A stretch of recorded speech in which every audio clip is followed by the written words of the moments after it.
Tea వేశారు, నేను చేశా అంతే.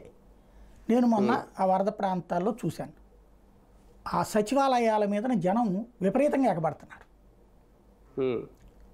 అక్కడ వాళ్ళని తట్టుకోలేక సచివాలయం వదిలేసి వెళ్ళిపోయారు ఎంప్లాయీస్. ఎందుకు అని కనుక్కున్నాను నేను. అంటే వీళ్ళు లిస్ట్ రిలీజ్ చేశారట, ఆ ఏరియాలో లబ్ధిదారులు, అదే లబ్ధిదారు అనకూడదు, లబ్ధిదారు అంటే ఏదో బెనిఫిట్ ఇస్తున్నట్టు, బాధితులకి పరిహారానికి సంబంధించిన లిస్టు రిలీజ్ చేశారట, ఎవరెవరికి ఏమేంటి అన్నటువంటి. ఆ లిస్టుల్లో మా పేరు ఉందో లేదో వాళ్ళకి ఎట్టా తెలుస్తుంది? అదేంటి పీడిఎఫ్ ఫైల్ టైప్లో పెట్టారు. అది ఎన్ని పేజీలు ఉంటుంది ఒక ఏరియా అంటే? 100 పేజీలు ఉంటుంది.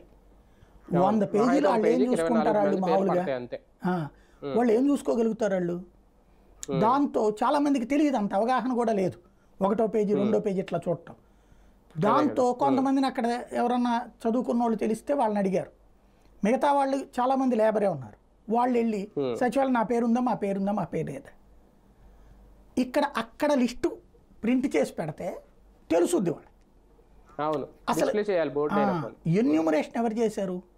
రెవెన్యూ, కార్పొరేషను, స్థానిక సెక్రటేరియట్ సిబ్బంది, వీళ్ళకి అక్కడ ఇళ్లకి సంబంధించి అసలు లాజిక్ అక్కడ మిస్ అవుతున్నది ఏంటంటే, ఇళ్లల్లో లేరు చాలామంది కదా, మునిగిపోయిన తర్వాత అక్కడెక్కడ ఉంటారు?